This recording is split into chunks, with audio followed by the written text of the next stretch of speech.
é meio viciante isso, parece uma droga esse negócio. Maceió do NSC que bate pelas ruas, Maceió do sol que só se esconde ao chegar da lua. Cê é a minha, cê é a sua, cê é a nossa solidão. Imagine a do Baldomero, a do Cadeão, Ciridião. Eu sei que a do ali é bem maior, decepção. Pedir irmão nas quebradas de Maceió, mas sem vocês me sinto só. Se eu for pra ir rolar confronto, sem vocês não sei viver. Maceió é tudo e pronto. Eu sou jornalista, eu tenho 30 anos e já estou na área, tipo, profissionalmente mesmo, desde 2015. Mas aí, se você botar já aí na conta, e aqui mais uns 3 anos de estágio, 2 anos e meio, 3 anos, então já tem aí uns 8 anos no mercado, pelo menos. E eu pus na cabeça querer fazer jornalismo com 6 anos de idade. Quando eu era pequeno, eu já brincava de entrevistar minha mãe, entrevistar minha família, com um desodorante na mão, fazer entrevista. Já desde muito pequeno. Meus amigos viam desenho em casa. Eu assistia desenho também, sempre gostei muito de desenho, mas dava ali à noite e assistia jornal, junto com a minha mãe. Eu via o JN, via o Jornal na Record, eu sempre assisti o Fantástico, sempre, desde pequeno. Menos numa época que a minha mãe dizia que não podia ver TV no domingo, por causa da igreja. Aí parei. Mas depois a gente voltou. Caiu essa regra. Mas eu sempre tive contato com jornalismo, desde muito pequeno. E a família toda tentou, minha mãe tentou me fazer mudar de ideia, meu pai também, e eu fiquei insistindo isso até que com 18 anos eu fiz o PSS, o seriado, fiz o seriado no ensino médio, não passei, depois no ano seguinte eu fiz o PSS geral, passei.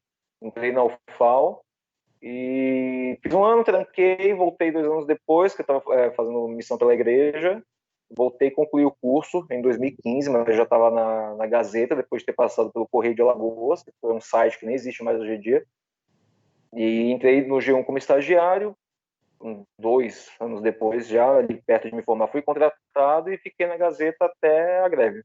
Aí esse é um resuminho da minha trajetória. E hoje eu estou no APTA, a empresa que eu abri com a galera que também foi demitida, boa parte ali foi demitida também nessa história da greve. A gente se juntou, porque o mercado está colhendo, então vamos fazer o nosso mercado. A gente se juntou e abriu o APTA, é onde eu estou hoje, como multifunção. Carregador de piano, eu que cruzo, eu que chuto pro gol, eu tô ali na defesa também, igual todo mundo, lá dentro do Acta.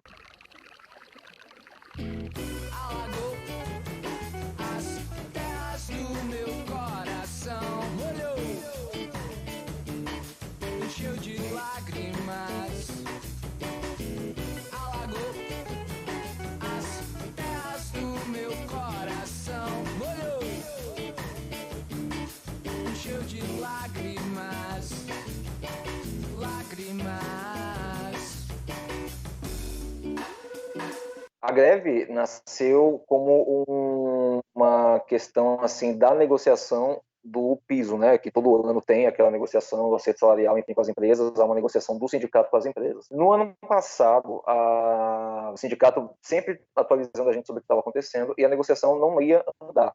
As empresas, isso, abril, maio, que é geralmente quando acaba o prazo ali de validade do acordo, ia ter que ser feito novamente. Ali naquela época, o sindicato estava dizendo que as empresas não queriam negociar e não queriam também fazer o ajuste para cima. Havia uma conversa já feita pelos diretores, que já tinha iniciada pelos diretores da empresa, de que teria que ser feito um corte de 40% no piso. Isso ia derrubar o piso, e havia o medo, apesar dos diretores dizerem que não, havia o medo de que todo mundo ia ser demitido para ser contratado pelo piso novo. Nessa época, eu já estava na Gazeta, contratado desde 2015, estava no G1, já tinha feito um bocado de coisa lá dentro, reportagem de TV, apresentar jornal, apresentava o G1 em minuto e estava também no site. E a gente estava acompanhando aquilo com preocupação, porque era aquela história, né? Você está na empresa, você não tem 100% de confiança nessa questão de negociação, porque a gente geralmente, no chão de fábrica, é o lado mais fraco da corda. Aí nessa época, estava rolando conversa pelos corredores da empresa a respeito da situação, negociação, o sindicato falava, fazia assembleias, até que surgiu a questão da greve. Por quê? Porque não estava rolando negociação, não estava tendo um acordo, os empresários estavam isso na ideia de fazer esse corte de 40%. O sindicato, nem ninguém estava disposto a deixar que fosse feito esse corte. Várias negociações foram feitas, foram meses até de negociação, de conversa entre o sindicato e as empresas e nada de avançarem. A tecla sendo batida várias vezes na questão da greve, perdão, do corte do salário, do corte do piso, do corte do piso. E o sindicato falou, olha, é o seguinte, eles não querem negociar e o ponto é, a gente vai, uma das possibilidades que a gente tem legalmente para forçar a conversa é a greve. Até aquele ponto, a gente não esperava que chegasse nessa situação, que a gente, todo ano tem essa negociação difícil com os empresários, todo ano tinha, nunca foi uma conversa fácil. Esperava que chegasse nesse ponto da greve. Ninguém esperava. Aí, nas assembleias do sindicato apresentava a situação, assembleias tanto gerais quanto das empresas, a gente conversava muito. A greve virou assunto dentro das redações. Corredores também, sempre surgia esse assunto da greve, perguntando, e aí, como é que vai ser? Você acha que vai acontecer mesmo? Você acha que vai acontecer mesmo? Isso entre a gente também, até no caso da empresa, a diretora também já tinha reunido todo mundo para falar com o pessoal a respeito disso, chamou o diretor. Foi engraçado até que um pouquinho antes da audiência lá no TRT, fatídica, que foi o start da greve, o diretor reuniu todo mundo na redação, isso já tinha semana já, a greve começava a parecer a única realmente alternativa, a única alternativa que a gente tinha para poder sentar em pé de igualdade na conversa. O diretor da empresa, o Luiz Amorim, chegou e falou, não, mas olha só, porque a situação está difícil, houve queda de arrecadação, mas não é assim que estão falando que a gente vai demitir, não vai haver demissão se for feito esse corte, pelo contrário, o que eles queriam passar para a gente é que esses 40% iam valer apenas para as novas contratações. Só que sabe como é jornalista, né? A gente sabe a gente sabe o que acontece, vai juntando as peças, a gente sabia que tinha coisa aí por trás dessa conversa. Ele veio com essa conversa, disse que não ia haver demissões, que as demissões aconteceriam só se tivesse motivo para acontecer, se fosse justa causa, enfim. E aí terminou essa reunião, a gente continuou se reunindo, sindicato de votação para a gente poder fazer uma assembleia para a gente votar essa história da greve, se havia um indicativo. Votamos porque não estava andando mesmo, a gente vê que não tinha condição, que a gente ia ter que fazer greve, ela estava se tornando a única alternativa realmente. Não é que muita gente tem essa ideia de que a gente queria fazer greve. Não, a greve se tornou a única alternativa. A gente não tinha para onde ir depois do último não deles.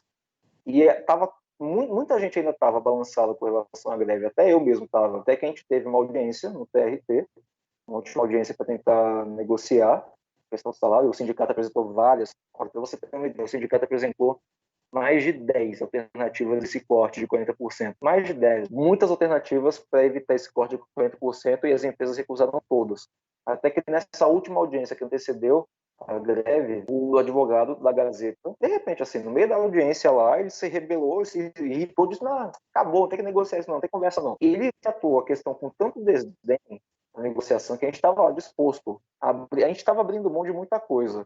A gente só queria mesmo, no fim das contas, a gente está pedindo só o reajuste da inflação, aquela coisa de, acho que, 5%, se eu não me engano. 5% de reajuste do salário, era 100, 200 reais, uma coisa assim. Naquele momento, quando a gente viu que o advogado da Gazeta lá, que contou com o silêncio dos advogados das outras empresas, disse que não ia negociar, ok, então agora é a greve. A gente teve uma assembleia logo depois e ela foi aprovada para ser iniciada na madrugada do dia seguinte, se não me engano, para poder pegar o início dos telejornais matinais das empresas. E aí, 4 da manhã, estávamos lá na porta da Gazeta, um grupo estava na porta da Gazeta, outro na porta da Pajuçara e outro na porta da Ponta Verde, já de madrugada. Pra se confessar, sei do teu conselho de me ausentar.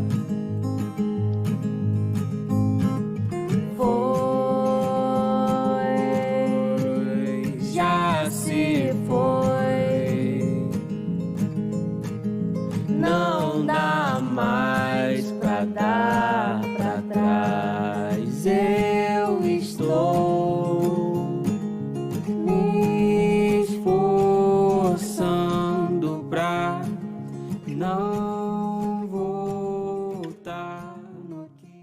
5 da manhã, todo mundo acordado, a gente botou faixa na porta da Gazeta, tinha faixa na porta da Pajuçara. Foi engraçado porque, assim, na Assembleia, inclusive na Assembleia, algumas pessoas estavam lá na foto, levantando a mão, aprovando a Assembleia, aprovando a greve. No dia seguinte, estavam subindo rampinha para entrar na empresa para trabalhar. Cabeça baixa, fingindo que não tá vendo ninguém. Olha, não é comigo não, aí passou direto. A gente tinha combinado, como tinha muita gente receosa com essa história de demissão, porque você vai ser demitido, você aparece na porta da empresa, a combinação era: você trabalha na Gazeta, vai para a porta Pajuçara, que aí diminui um pouco a visibilidade, né? E não adiantou nada, porque na porta da Pajuçara estava o povo da Pajuçara, na porta da Gazeta, o povo da Gazeta, na porta da Ponta Verde, o povo da Ponta Verde. Eu posso falar por mim, mas eu tenho muitos colegas também que a gente mergulhou de cabeça nessa história. A gente estava realmente... A gente não estava... Não vou dizer que estava todo mundo com ódio, querendo bater nas pessoas, mas a gente estava com raiva da situação, que você tinha gente ali que trabalhava, às vezes, dobrando, e a Gazeta naquela época já tinha cortado o pagamento de hora extra, então virou banco de hora. Tinha muita gente que tinha horas e horas em banco e não ia receber dinheiro por isso. Tinha gente nas outras empresas também, a Pajuçara, que estava passando pela mesma situação, que já puxava de tapete, que não tinha respeito, enfim. E era um ponto ali que a gente estava realmente se dedicando à empresa, a gente sabia, tinha noção de que havia uma dificuldade, a gente não, eu sinceramente não acredito em crise, que estava em crise, que não estava arrecadando, tinha muita propaganda, tinha dinheiro chegando da cabeça de rede, não tinha crise não, eu não acredito nisso, eu vou morrer acreditando que tinha crise. E a gente estava se dedicando, a gente estava trabalhando pra caramba, algumas dobrando horário, faltava respeito, sabe, em algumas situações, e a gente acabou mergulhando de cabeça na história da greve. O primeiro dia foi novo, porque ninguém ali tinha feito greve antes, com exceção do pessoal mais velho, que pegou greve do jornal impresso nos anos 80, do pessoal que parou rádio, que parou prensa. Tinha muita gente ali, minha geração, o pessoal que veio antes de mim, o pessoal que estava começando depois de mim, que nunca tinha feito greve na vida.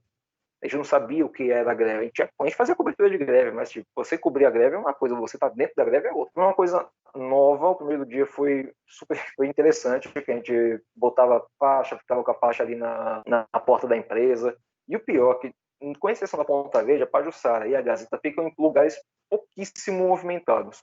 A única exceção ali é a saída da portaria do impresso da Gazeta, que dá pela ladeira da antiga rodoviária. Então, ali, você passa uma quantidade de carro, mas a região ali do Farol não tem carro, não tem muito carro. E a gente estava ali ainda com faixas, a gente estava com carro de som, que a gente ganhou apoio dos sindicatos, a gente tinha o sindicato dos Correios, o sindicato dos bancários, a formar essa greve, ajudava a gente com carro de som, ajudava a gente com água, ajudava a gente com um bocado de coisa. E os dias foram passando, a greve durou 9 dias no total, e cada dia tinha uma coisa nova. Por exemplo, no primeiro dia a gente ficou ali quem conhece a Gazeta sabe que ela tem 3 portarias. A gente ficava na portaria do meio, que é do pátio, e todo mundo que entra pela portaria do jornal, em direção à TV, tem que passar por aquele pátio. Todo mundo passa. No primeiro dia a gente se concentrou ali no horário que a gente sabia que a galera da greve ia chegar. E quando chegava... A gente juntou, foi a greve, não sei o que, blá, blá, blá. A gente começava a falar um bocado, sem xingar, claro, a gente não partiu para ataque pessoal. Mas aquele negócio, foi da greve, teve gente que precisou ser escoltada. Tinha a Gazeta, posso falar pela Gazeta, onde eu estava a maioria dos dias. Estava cheia de segurança. Eu nunca vi tanto segurança na minha vida dentro da empresa. Nunca. Estava cheia de segurança. E segurança não era só para proteger o patrimônio, porque a gente não invadir. Né? Não sei porque que tinha segurança lá, porque a gente nunca nem passou para nossa cabeça invadir a empresa. Mas estavam lá. Estavam servindo também de espias, dos diretores que tiravam foto da gente, faziam vídeo, levavam para a direção e tudo mais. Foi engraçado uma das situações, que eu não vou citar o nome, porque não há necessidade, mas uma das pessoas que furou a greve, né? Ela viu que a gente estava lá no meio da passagem. Como é que funciona? Você tem um prédio onde fica o refeitório. Aí, do refeitório até o prédio da Gazeta, você tem um pátio aberto. Então, a pessoa chegou pela escadaria que vem por trás do refeitório, botou um pé para frente do prédio, assim, para atravessar. A gente começou, foi a greve. Acho que foi a bolsa, foi o pé, não sei, alguma coisa que deu um estalo nas pessoas ali, que todo mundo reconheceu que era, e era a pessoa mesmo. Aí a gente começou a gritar o nome dela, vem pra cá, o que você tá fazendo aí? Ela entrou com a cabeça baixa, coitada, soube que ela teve uma crise nervosa depois, foi pro médico e pegou um atestado, e que durou o tempo da greve, o atestado. E a gente ficou ali na portaria do meio fazendo pressão. No segundo dia, quando a gente chegou lá na Gazeta, no pátio tinha um caminhão do impresso que estava servindo como biombo, que chama de caminhão biombo, que eu não tinha outro nome para chamar. E quando chegava o pessoal para entrar na empresa, o caminhão dava ré, e ficava ali tapando a passagem do refeitório e ia para frente quando as pessoas se dirigiam ao prédio. Então o caminhão deu esse vai e volta várias vezes durante o dia, para encobrir o pessoal que chegava. Só que também não adiantava, como tinha muita gente espalhada pelas 3 entradas, a gente via quem estava entrando, sabia que estava passando ali, então chamava pelo nome do mesmo jeito. E a gente mudou esse até, a gente não estava mais chamando, a greve, não sei o que, a gente começou a bater palma, porque a gente achou que era muito pior do que xingar. A gente estava defendendo uma causa que ia afetar todo mundo. Se a gente conseguisse barrar, que era dos 40%, todo mundo ia ganhar. Ninguém ia ter essa corte no salário. Então não era uma luta só de quem estava lutando. Era uma luta de quem também não estava, de quem estava entrando na empresa. Então eu não sei, eu nunca parei para conversar, para ser sincero. Desde que aconteceu a história da greve, da demissão, da dupla demissão da Gazeta, eu não parei para conversar com a galera que furou, sabe? Mas eu acho que deve ter pesado alguma coisa na cabeça dele. Mas enfim, aí passaram-se os dias, a gente foi circulando de uma empresa para outra, tiveram dias que a gente concentrou todo mundo na porta da TV Ponta Verde, a gente soltava fogos, que a gente descobriu que a acústica do estúdio da TV não era tão boa assim, então uma explosão de fogos de artifício lá de fora entrava no estúdio, era como se estivesse saindo fogo dentro do estúdio. Aí mesmo que o apresentador começava a gritar porque ele não estava dando conta do carro de som e dos fogos de artifício do lado de fora da emissora. Teve caso também que a gente descobriu, na base da tentativa e erro, a gente descobriu que dava uma brecha também no estúdio da Gazeta para vazar áudio. Então, em alguns dias a gente contou com o pessoal do Baque Alagoano para fazer muito barulho na portaria do meio ali, que dá para os fundos do estúdio. Então, várias vezes, na apresentação do jornal, o som dos batuques vazava no jornal. A gente dava para ver, algumas vezes, por exemplo, o apresentador meio desconcertado, sem saber o que fazer, porque a gente virou BG do jornal, a gente virou uma musiquinha de fundo. Foi genial a ideia. E na segunda vez que a gente usou isso, a gente usou carro de som para amplificar o som dos batuques. A gente pediu licença para o pessoal que morava no prédio da frente e topou o volume do carro de som com o pessoal do batuque. Esse batuque foi muito guerreiro com a gente nessa, inclusive. Teve, acho que no terceiro ou quarto dia, que a polícia apareceu na porta da Gazeta para prender o carro de som que a gente estava usando. E o diretor da Gazeta, ele é ex-PM. Não sei se ele é reformado, não sei se ele foi expulso, eu não sei. Sei que ele foi PM. E de repente a PM apareceu lá na porta da Gazeta para prender o carro de som. Mas aí a gente conversou com os policiais, explicou a situação. Eles, tá, a gente não vai levar então, mas maneira aí no volume, a gente baixou, enfim, e continuou o carro de som. Mas o diferencial, apesar dos piquetes, com certeza foi a parte que a gente chamou até de greve palusa. Acho que foi a partir do segundo ou terceiro dia, se não me engano. E a gente começou a ter shows na porta das empresas. Algumas vezes simultâneos. A gente tinha 3 artistas, um na porta da Gazeta, um na porta da Pajussá e outro na porta da Ponta Verde, cantando para a galera. O primeiro show foi uma banda de grupo de pagode que tocou à noite na porta da Gazeta. Então rolou um pagodão no primeiro dia da greve palusa, como a gente chama. Os artistas também aderiram bastante, participaram um bocado da greve. Foi uma greve diferente, foi um movimento bacana, foi uma luta, foi cansativa. A gente chegava de manhã cedo na porta da empresa, tinha gente que ficava até à noite. Os primeiros dias eu chegava lá de manhã cedinho e ficava até as 8, 9 horas, que era a hora que a gente saía. A gente só saía da porta das empresas quando acabava o último jornal. Começou também a receber apoio de algumas lanchonetes, restaurantes mandavam comida pra gente, a gente tinha água, o pessoal do Pinheiro, que já estava passando por aquela situação das rachaduras, também foi muito bacana com a gente. A gente ganhou muito apoio, a sociedade também, quando a gente estava com faixa na rua, que a gente levou a faixa para Centenário, a gente fazia ali na Coronel Paranhos, na porta da TV Ponta Verde, no Jacintinho, e a gente mostrava a faixa, o pessoal buzinava em apoio, eu tô com vocês, não sei o que estão fazendo falta. Tem que respeitar. Tem que respeitar. Tem que respeitar.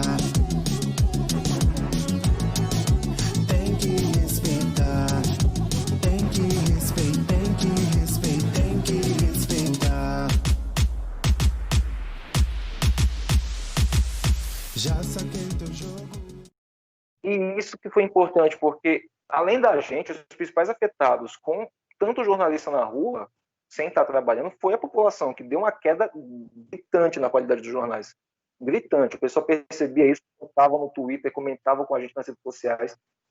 Por exemplo, foi durante a greve que teve a história do caminhão voador, foi durante a greve que A caminhão do voador virou o símbolo da greve, né? Teve esse caminhão do voador, teve jornal que passava de manhã gravado, que entrou, por exemplo, com o noticiário do esporte já velho, porque era gravado na noite anterior. Teve jornal que entrava com material, qualquer coisa, só para tapar o fade, que é aquele espaço que a cabeça de rede dava. Teve o pessoal da Pajuçara conseguiu derrubar o Cidade Alerta e o Pajuçara à noite por 3 dias, se não me engano. O jornal não foi ao ar, porque não tinha equipe. Por mais que tivesse os fura-greve lá, não tinha equipe para colocar no jornal. Então, foram essas pequenas coisinhas assim que faziam a gente perceber que estava andando o nosso movimento. A gente estava sentindo. No meio da greve, teve uma reunião entre as... E a justiça determinou, conversem. Tentem resolver para a gente não judicializar essa história. Então, alguns dias depois do início da greve, as empresas e o sindicato conversaram de novo. Depois dessa conversa, a gente foi para uma nova assembleia. Eu lembro, foi uma assembleia geralzona mesmo, tinha muita gente. A gente até usou o auditório do Marista. A gente usou o auditório do Marista para essa reunião, para essa assembleia, e eles apresentaram a proposta das empresas. Eu não me lembro agora qual era, mas era ruim.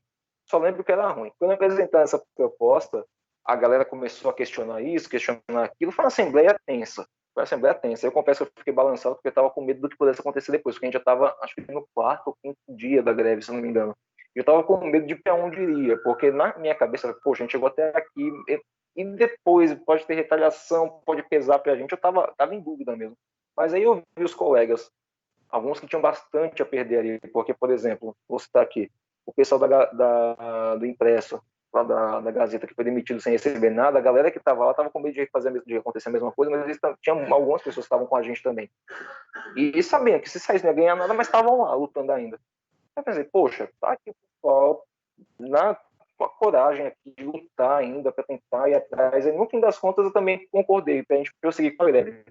A proposta não foi aceita, a votação foi unânime, teve um único voto contrário para a gente voltar atrás e a gente continuou com a greve, a gente continuou com os piquetes, continuou fazendo tudo até o dia da audiência, que foi marcada marcada no TRT, de novo com as empresas, a gente foi com o pleno dessa vez, o pleno que votou, os advogados das empresas podendo falar, e no fim das contas, o corte de 40% foi derrubado na justiça, não ia rolar corte, e a gente ainda ganhou um reajuste de 5% no salário. Minto, 3%. Quando saiu a decisão, quando foi uma votação, acho que, se eu não me engano, não foi uma votação unânime, a história da derrubada dos 50%, não vou lembrar agora, mas quando a gente saiu do tribunal, eu saí meio assim, pensando, poxa, massa, não foi o que a gente queria, mas foi uma vitória. Mas eu estava pensando, e até com alguns colegas com quem eu falei para conversar comentavam, pensando no dia seguinte. Quando a gente saiu do tribunal, saiu do fórum do trabalho, foi aquela festa na rua, a gente se reuniu, a gente bateu palma, todo mundo feliz, eita, amanhã todo mundo volta para o trabalho. E aí a ficha começou a cair. Poxa, peraí, o clima vai ficar meio estranho, porque tem galera que não aderiu à greve, eles vão estar lá. Como é que eles vão falar com a gente? Sabe? Como é que vai ser o tratamento? Porque pra gente estava de boa, a gente estava na lua, a gente estava na rua, a gente estava brigando, a gente estava lá e vai voltar com um ar de vitória. Só que a gente não sabia como estava o clima dentro da empresa. Não fazia ideia de como estava. Então você tinha aquela tensão. Tinha gente preocupada de ter que voltar, sabia que lembrava que antes da greve já não estava tão bom. Ia voltar talvez para uma situação pior. Eu confesso a você que eu não... Na hora, eu fui para casa, pensei demais nisso, como é que ia ser a volta no dia seguinte, porque a greve acabou e todo mundo ia ter que voltar para a empresa no dia seguinte. E a gente não esperava o que fosse acontecer. Na verdade, a gente esperava. Se eu disser que eu não esperava que, por exemplo, ia ter retaliação, eu ia estar mentindo.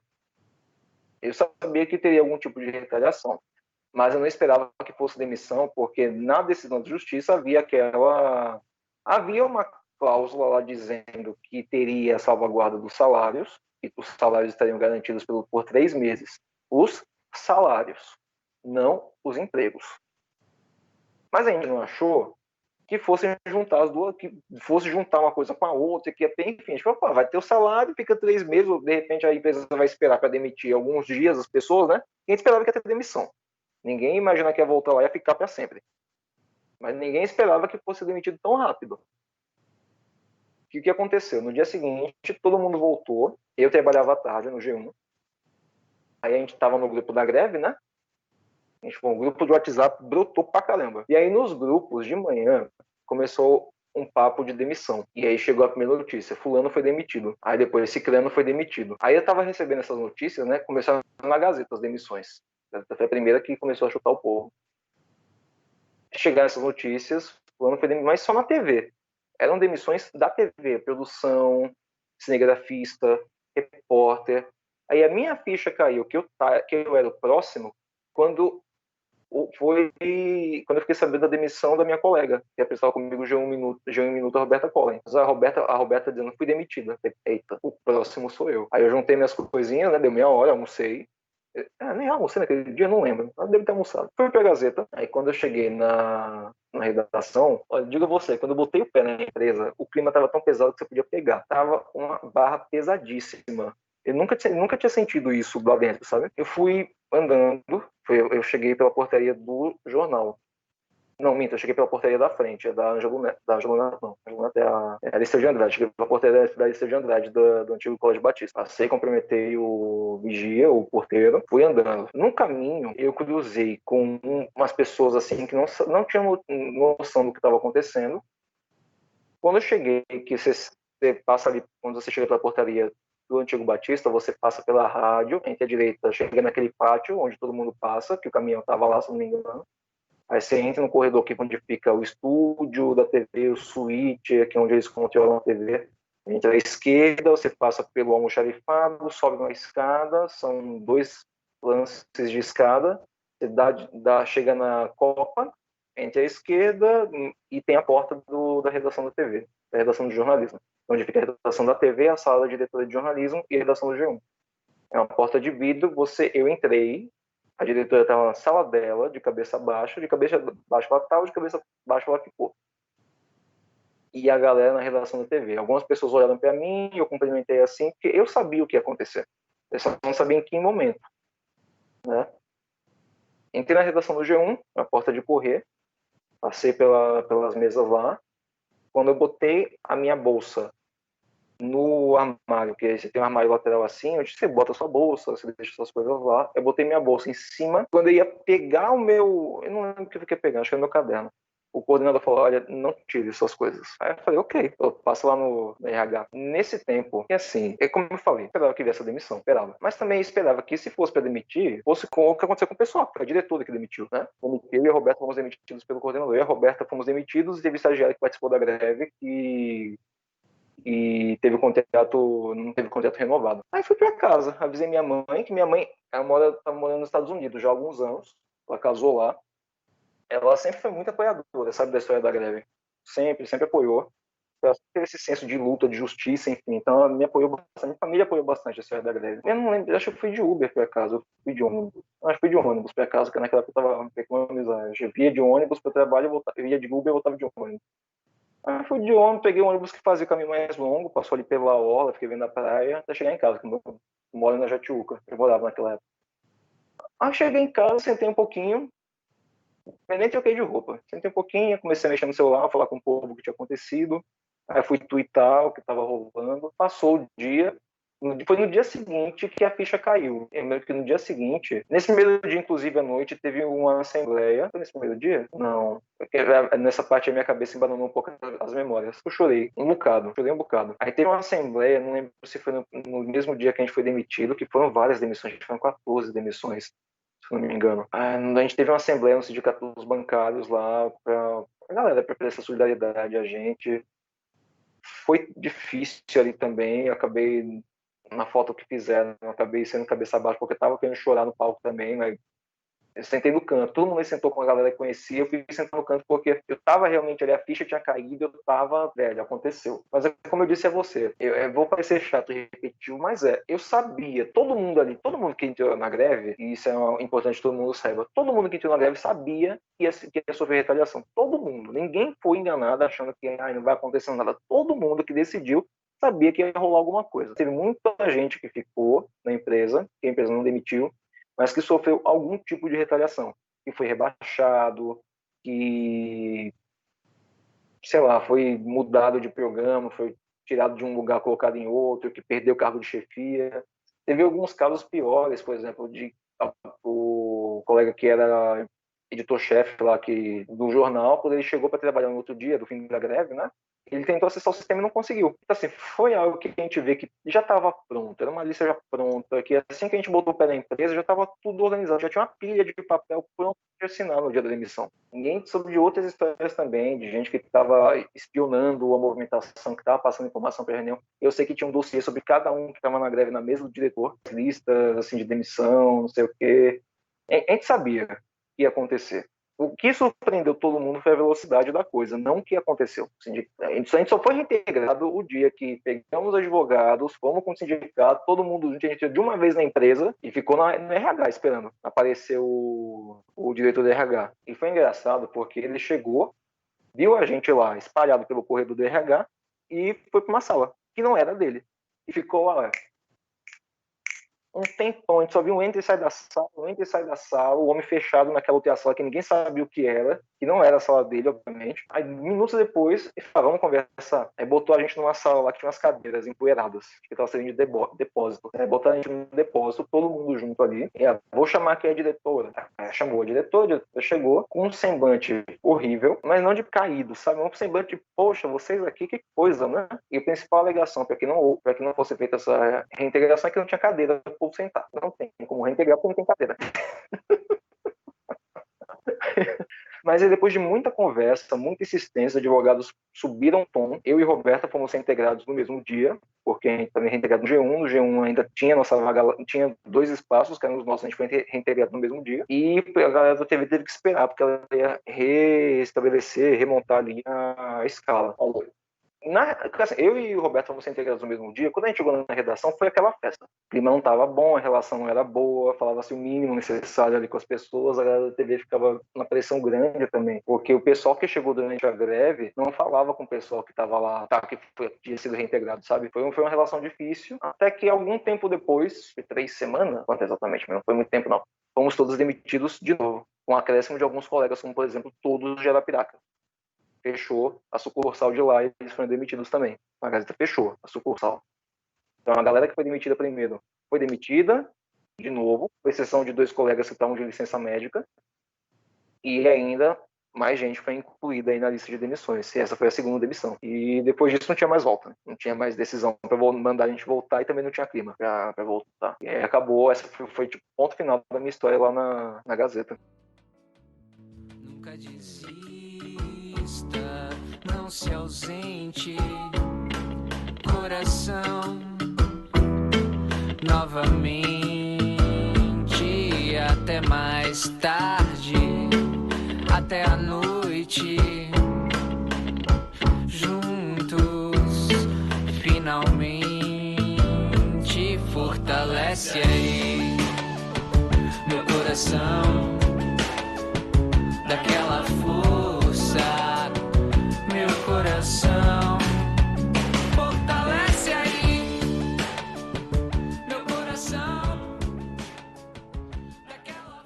Depois da nossa saída da Gazeta, aliás, ainda durante a greve, a gente estava conversando já sobre alguns projetos, sobre se juntar, fazer alguma coisa na internet, enfim, porque a gente já estava sabendo, já imaginava o que fosse acontecer, né? Aí depois da segunda demissão, a gente se reuniu, a galera da Gazeta se reuniu, algumas pessoas, encabeçadas ali por Felipe Farias, para a gente bolar um projeto ali que envolvia podcast, transmissão de programa na internet, e uma plataforma nas redes sociais, um canal de notícias, uma coisa assim. Mas era um grupo de 6 ou 7 pessoas. Éramos eu, Yasmin Pontual, Felipe Farias, não vou lembrar quem estava naquela reunião. A gente se reuniu num café, na Jatiuca. Foi engraçado que a gente estava lá conversando e depois o pessoal, vocês estão aqui, mas tem uma sala de reunião lá em cima, vocês podem usar lá em cima. Eita, massa, a gente vai começar a se reunir aqui, a gente nunca mais voltou. Então, nessa reunião, tinha também um colega nosso da equipe da Pajuçara. O pessoal que nesse meio tempo aí, da reintegração, da emissão de novo da Gazeta, o pessoal da Pajuçara foi demitido também. E a gente ficou sabendo que o pessoal da Pajuçara estava com um projeto muito parecido. E não é nem pra dizer,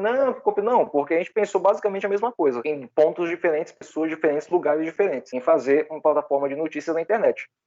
A gente conversou, falou, vamos fazer o seguinte, vamos marcar uma outra reunião, a gente aqui e o pessoal lá, a gente até se reuniu no sindicato, para ver o que rola. Mas de repente dá para juntar tudo, né? Vamos ver o que acontece.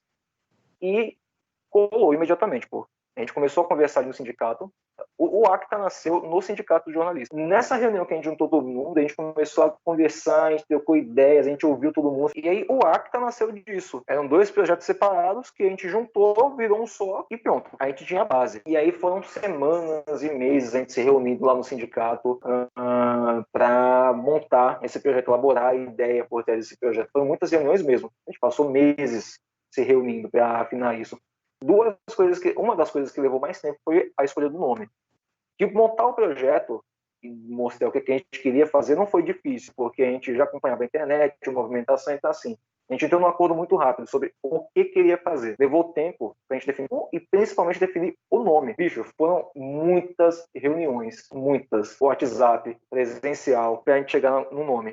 E já tinha um filho ali, pronto, mas e o nome? Como é que a gente vai chamar? Cada um dava 5, 6 sugestões e a lista foi ficando enorme. A gente, peraí, minha gente, calma, não dê uma sugestão, não.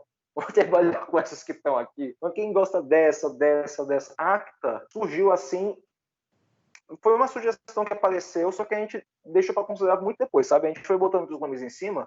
A gente tinha pensado em nomes bem regionais para colocar, só que a gente pensou, não, mas não dá para ser regional porque a gente quer fazer um negócio que atinja o país todo, o mundo todo. Então a gente foi cortando as sugestões regionais. A gente pensou em coisas de internet, mas não soava legal. Quando a gente pensava na logo, não funcionava. A gente pensou em, sei lá, coisas da internet, de hashtags, de coisas de meme, de viralização. A gente pensou em muita coisa. Aí, numa dessas reuniões, o nome ACTA voltou à baia, com a explicação de que ACTA havia sido o primeiro jornal da história da humanidade e que a gente estava fazendo era algo pioneiro também, porque você não tinha um veículo parecido com ACTA até então. Você tinha algumas coisas semelhantes. Você tinha, por exemplo, antes do ACTA, tinha o pessoal da Web TV Alagoana, que fazia tem, que estão ainda nativos, que fazia algo semelhante, assim, tem um canal na internet que publica conteúdos jornalísticos, mas não no mesmo formato do ACTA. Antes do ACTA surgiu o pessoal da TV Liberdade, o pessoal de Arapiraca se organizou e lançou a TV Liberdade antes do ACTA também, mas do formato que a gente queria fazer era novo, bastante novo. Inclusive até pesquisou se tinha alguma coisa parecida no mundo todo, no país, e a gente não achou. De verdade, foi uma busca que a gente fez e a gente não encontrou.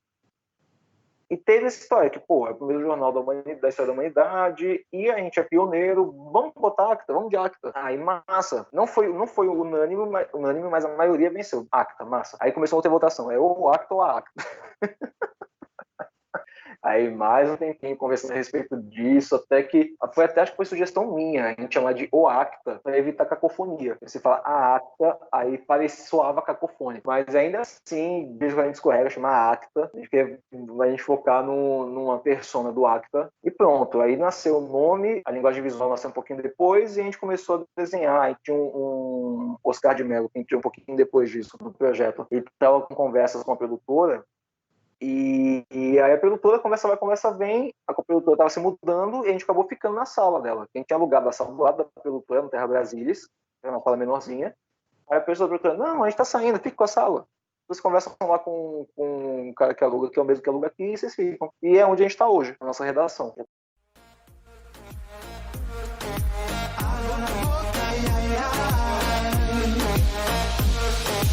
Água na boca.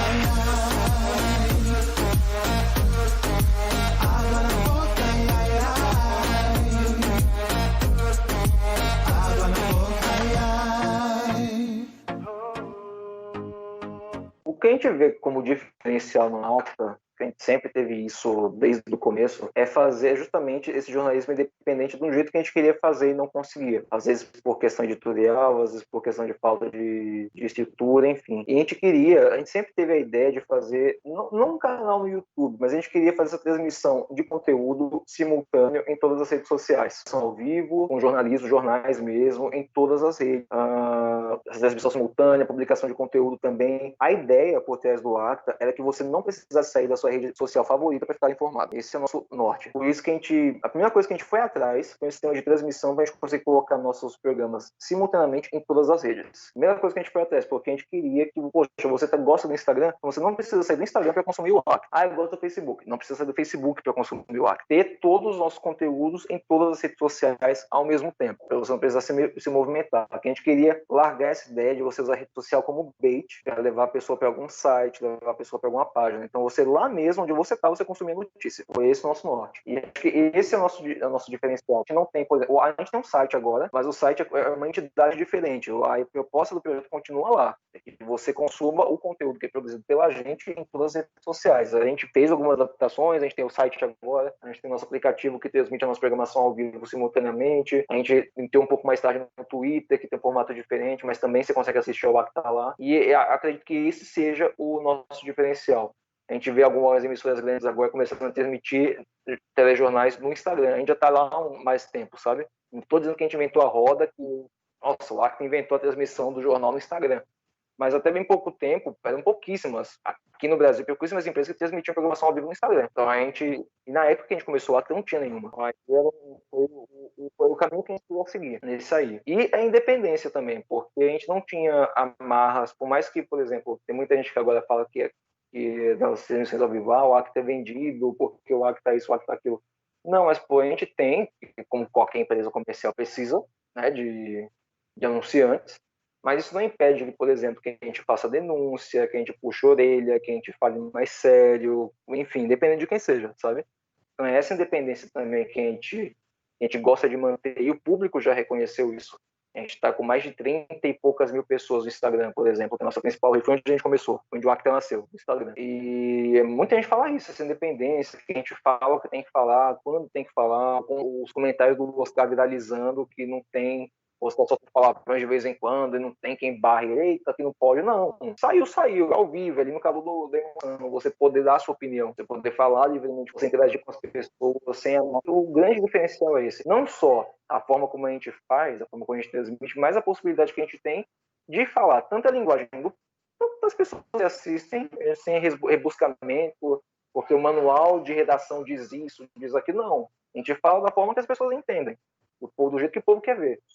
E essa interação também, que a gente busca incluir as pessoas o tempo todo na nossa programação ao vivo. Quem assiste está incluído o tempo todo. A gente lê os comentários, eu e Lucas, que a gente apresenta o Factual, que a gente está nesse revezamento, mas a gente apresenta o Factual das 2 edições que a gente está de plantão, a gente incorpora os comentários das pessoas, os comentários que a gente faz também. E é legal, às vezes a gente você vê lá a pessoa participando, você lê o comentário dela, fica feliz pra caramba, agradece que você lê o comentário dela. As pessoas entram muito em contato com a gente pelo WhatsApp, pelo direct das redes sociais, mandando sugestões, puxando a orelha da gente, a gente leva puxando a orelha do público, comentando as coisas, criticando, sugerindo. Então, assim, a gente tem uma interação muito forte com o público, muito, muito forte. A gente já reconhece algumas pessoas que estão sempre assistindo, a galera já está tão à vontade dentro do Acta, por exemplo, que tem gente que tem grupos de pessoas que assistem juntas, ao mesmo tempo ali cada um na sua casa, assistindo pela rede social, a galera já se reconhece, já sente falta quando não vê na transmissão, já pergunta, cadê esse crânio que não tá aqui? Tem um personagem até que é Jesus Bom de Papo, o perfil dele, que ele sempre comenta as coisas, e quando ele não aparece, o pessoal fica, cadê Jesus que não apareceu aqui? Então é muito, vira uma família, uma família grande mesmo, a gente e o público participa bastante, interage com a gente interage com o público, tem essa troca, sabe?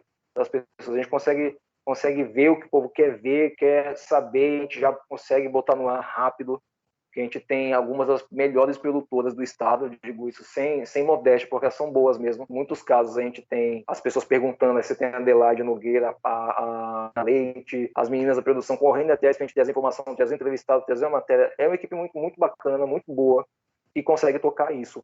E essa é a diferença, a gente está se acostumando ainda a essa questão de jornalismo independente, porque assim, o Acta é a empresa nossa. A gente montou o Acta, a gente tinha de economia no nosso bolso. É diferente, você vira administrador. Isso, a empresa é nossa e a gente tem essa atribuição agora de virar administrador. Eu não sei, você, a galera que está ouvindo, se já na faculdade ou nos cursos que fez a vida, viu administração de empresa ou, enfim, empreendedorismo. Pouquíssimos de nós lá tinha essa noção de como era montar a empresa e como é difícil. São vários pormenores, tem muita burocracia, muito papel, muita assinatura, muita fila, muita coisa para você abrir uma empresa. E você gerir uma empresa é difícil também, não é fácil, porque a gente tem que se preocupar com o conteúdo, com o formato e com o funcionamento, com as contas que chegam, com tudo.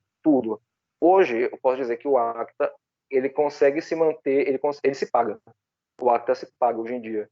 A estrutura básica a gente tem já, do que a gente tem de anunciante, enfim, a gente já tem condição de manter o Acta funcionando. Mas como em qualquer empresa nova, ela não começa já dando lucro exorbitante para quem está nela, para quem abre, né? É aquela história, quem tem sabe que a empresa está lá, você consegue pagar as contas da empresa e manter a porta aberta. Para você começar a tirar dinheiro, poxa, que dinheirão, demora, né? E a gente tem conseguido manter as portas abertas com os anunciantes, a gente tem conseguido produzir os conteúdos, por enquanto, que a gente está montando ainda esse estrutura, que a gente está... é uma expressão que está sendo muito usada hoje em dia, é trocando a roda com o carro em movimento. E o Acta está andando, a gente está montando a estrutura ainda, a parte tecnológica, a gente está renovando os computadores que a gente tem, a nossa suíte também está montando, trocando algumas coisas aos pouquinhos. Não está ainda a estrutura que a gente visualizou na mente, mas já consegue tocar o projeto do jeito que a gente consegue agora, do jeito que a gente quer, com os programas que a gente quer fazer, fazendo ao vivo, a gente já consegue entrar ao vivo de lugares, a gente consegue fazer uma transmissão bacana. Com o que a gente tem. A gente ainda está montando a empresa, a gente ainda está mexendo na redação, que do jeito que aparece no ar, ela não é ainda a versão final da redação. Só que a gente ainda está em conversa, poder organizar, para poder fechar de vez ali, montar de vez a nossa redação. Mas assim, financeiramente, a empresa se mantém, consegue funcionar. E é uma coisa nova para todo mundo, essa questão de administração. E eu posso falar por mim, e eu caí de paraquedas nesse negócio de gerir as redes sociais. Muitas vezes as pessoas mandam mensagem que responde sou eu. E é engraçado porque meu dia no Acta começa quando eu acordo, entre 6 e 8 ali, provavelmente 6 às 6 da manhã. Aí já vou olhar o que tem, e eu vou dormir meia-noite, 1, olhando o Acta. Ver o que tem, chega de mensagem, o que tem nas redes, como é que está a interação das pessoas. Eu pego sugestão na internet, mando para a produção, e isso é uma coisa que está todo mundo fazendo. Lá na empresa, tem gente que tem uma ocupação que conseguiu se realocar no mercado, a gente conseguiu logo depois da demissão, pegou assessoria, enfim, foi fazer curso, enfim. Mas tem uma boa parte também que está ali para o Acta. Pega um freela aqui, pega outro freela ali, mas é Acta, dedicação exclusiva para o Acta. Eu, por enquanto, estou conseguindo me manter como dedicação exclusiva para o Acta. Por isso que eu fico o dia todo nele, porque assim, não são todos, tem gente que, como eu falei, tem outra ocupação ou tem que ajudar em casa de alguma forma, então não são todos que conseguem ficar as 24 horas do dia de olho na empresa, porque como é a empresa de cada um, o dono é que tem que ficar em cima dela o tempo todo, né? O que engorda o gado é o olho do dono. A galera que consegue também ficar em 24 horas no Acta, que é a pessoa da coordenação, a gente troca muita ideia, a gente conversa bastante sobre o que funciona, o que não está funcionando, a gente administra a questão de conteúdo, questão de o relacionamento interpessoal dentro da empresa, a gente consegue tocar. O Acta hoje, empresa que consegue se manter, que está funcionando, a gente está conseguindo fazer o que a gente visualizou assim no momento e que está indo. Ela consegue já andar com as suas próprias pernas.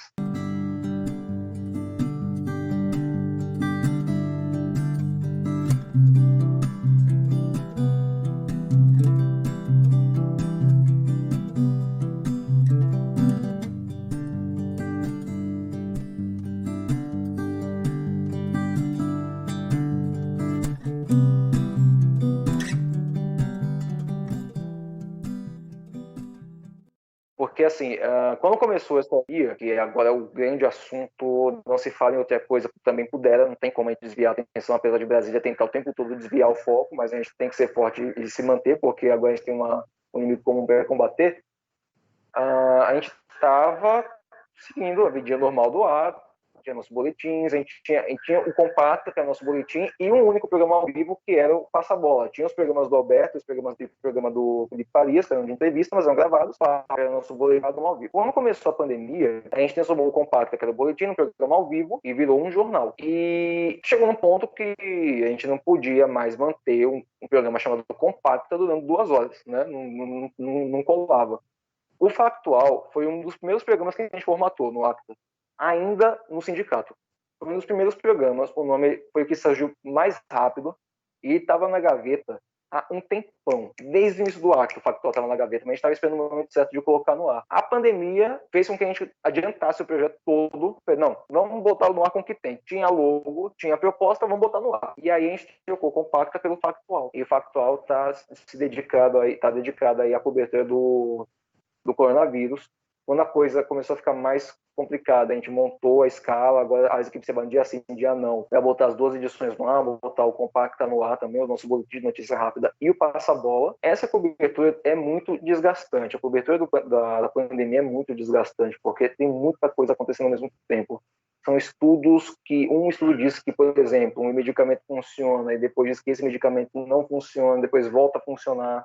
Você tem líderes mundiais, líderes aqui do Brasil, presidente, governador que tem um discurso discordante, você tem que filtrar essa informação. E no meio disso, e as pessoas têm acesso à informação, mas a informação chega num volume tão grande e atabalhoado que você às vezes não consegue acompanhar. E tem gente que ainda usa disso para ficar transmitindo fake news nas redes sociais. Então é muita coisa na cabeça do povo. Tem gente que quer acreditar no grupo do Zap da família. Infelizmente, é um direito que essas pessoas têm. Eu digo infelizmente porque elas sabem que não é bem assim que funciona, que você precisa pesquisar, que você precisa ir atrás da informação correta. Mas elas estão no direito delas, né, de acreditar no que elas quiserem. E isso torna mais importante do que nunca, tão importante como nunca, a função do jornalista, que a gente está em cima, está acompanhando tudo. A gente tem que saber filtrar, a gente tem que filtrar essa informação para o povo, mostrar, olha, aconteceu isso, é assim, por causa disso, e o médico falou aquilo. Isso é trabalhoso, porque é um assunto novo para a ciência, é um assunto novo para os governos e é um assunto novo para o jornalismo também. A gente não, por exemplo, nossa geração atual nunca passou perto em vacina, mas a Covid, o novo coronavírus, é uma coisa, como diz o nome, nova. Então ninguém sabe como lidar com ele, está aprendendo ainda. De novo, volto naquela analogia, de trocar a roda com o carro em movimento. É o que está acontecendo. E a gente, como jornalista, tem essa função de estar traduzindo para as pessoas o que está acontecendo no mundo. Eu sei que tem muita gente que está já incomodada, não com o nível, o conteúdo, o tom dos telejornais, que muita gente está muito negativo, está muito triste, só fala de morte, de doença, tristeza e choro, lamentação, ranger de dentes, enfim, notícias. Só que assim, infelizmente, e é uma coisa que a gente assume quando a gente resolve ser jornalista, a gente encara a realidade, a gente tem que mostrar a cara feia. E a realidade ela não é bonita, ela nunca foi bonita em qualquer situação. E agora está mais feia do que nunca. Dá festa quando a gente tem alguma coisa bacana para mostrar. E é triste, é uma situação difícil, mas a gente tem a função que é trazer a informação correta e bem apurada para as pessoas. Pegar o que está acontecendo, o que está circulando no WhatsApp e mostrar. Isso é verdade, isso é mentira. Dirigente tal, o governante tal está fazendo isso, isso e isso, a ciência diz isso e aquilo. A gente, no acta, a gente é âncora, quem apresenta o papel pode dar opinião, mas no fim das contas, quem vai pôr nossa opinião é a pessoa que está consumindo a informação. Então a gente tem essa obrigação de trazer a informação mais clara possível para que a pessoa possa formar a opinião dela, mas com os fatos corretos, com a realidade. E isso está cada vez mais difícil, porque nem o rádio, que é assim, dos veículos de comunicação que a gente tem hoje em dia, acho que o rádio tem uma velocidade insuperável. Não tem internet, não tem TV que supere o rádio. Nem o rádio consegue correr mais rápido que a mensagem de WhatsApp. E, infelizmente, quando chega uma notícia falsa, nem sempre a correção ela ganha a proporção que a notícia falsa ganhou. Então você tem, sei lá, uma fake news para 10 mil pessoas e a correção chega a 2 mil. Tempos muito difíceis para o jornalismo, tempos muito difíceis para quem quer consumir informação de verdade, mas é o que eu peço para quem está ouvindo esse podcast, que confie nos jornalistas, nos verdadeiros jornalistas, né? Porque tem muita gente aí, muito engodo, né? Tem muito falação por aí, tem muito terça livre, enfim. E se aproveita da situação, está soltando no ar, eita, eu ouvi falar, a fonte são as vozes da cabeça da pessoa.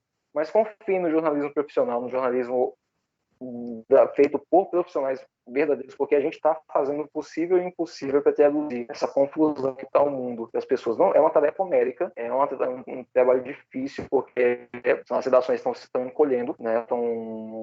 As pessoas, os profissionais estão exercendo cada vez mais funções simultâneas.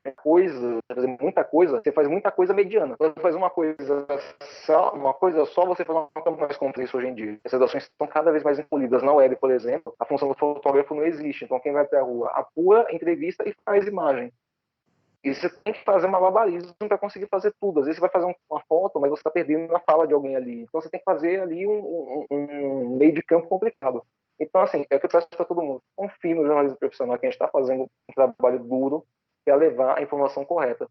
Nem sempre a realidade é o que a gente espera, nem sempre a realidade é o que a gente quer ver, nem sempre a realidade é bonita. A gente mostra o que está acontecendo. E para que todo mundo possa formar sua opinião nessa época que olhe e não está fácil. Não está fácil e, assim, a tendência é que piora. Então, assim, faz-se mais necessária ainda a função de jornalista, que as pessoas parem para ouvir o que os jornalistas trazem, porque tempos mais difíceis virão. Por exemplo, pós-pandemia, ninguém sabe como vai ser. Então, assim, confie no jornalista, no jornalismo profissional, que a gente está fazendo o melhor que a gente pode para trazer a informação correta o tempo todo.